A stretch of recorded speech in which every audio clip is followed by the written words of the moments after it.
ini saya nak bercerita sedikit tentang merealisasikan Andalusia di Palestin.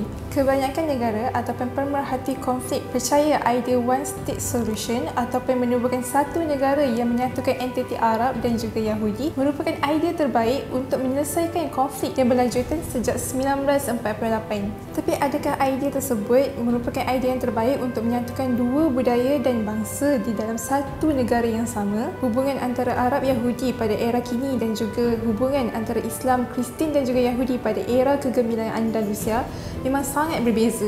Kalau nak tahu keamanan dan juga kebersatuan antara orang Yahudi, Kristian dan juga Islam pada zaman era kegemilangan Andalusia, inilah yang dikenali sebagai La Convivencia. La Convivencia merupakan terma yang merujuk kepada kehidupan bersama ataupun coexistence. Sejarah telah membuktikan bahawa Andalusia pernah melalui era La Convivencia di bawah pemerintahan Islam selama lebih 700 tahun.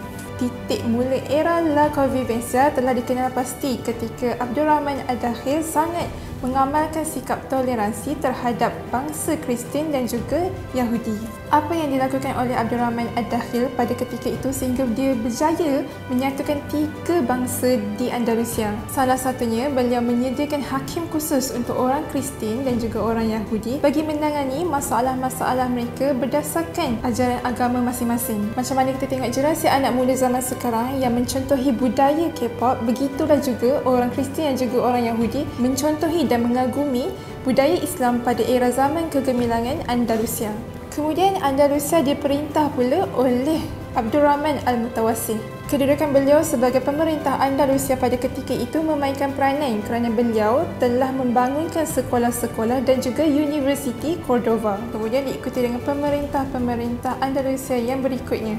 Mereka inilah menjadi tunjang kepada perkembangan ilmu di Andalusia dengan menggalakkan alim ulama, ahli fiqah, ahli falsafah dan juga ahli syair untuk menjadikan Universiti Cordova sebagai tempat pertemuan para cendekiawan seluruh dunia. Mereka diberi peluang untuk menterjemah dan juga mengajar sesuatu ilmu berdasarkan bahasa ibunda masing-masing. Contohnya, nak diceritakan pada zaman Andalusia tu ada doktor Yahudi yang merawat pemerintah Andalusia yang kelima iaitu Abdul Rahman An-Nashir, dan beliau jugalah bertanggungjawab untuk menterjemah segala kajiannya di dalam bahasa Ibrani, bahasa Latin dan juga bahasa Arab. Maka tak heranlah pada masa itu banyak bahan kajian dan juga bahan bacaan yang diterjemahkan di dalam pelbagai bahasa kerana sikap pemerintah Andalusia pada ketika itu sangat meraihkan kepelbagaian bahasa, budaya dan bangsa.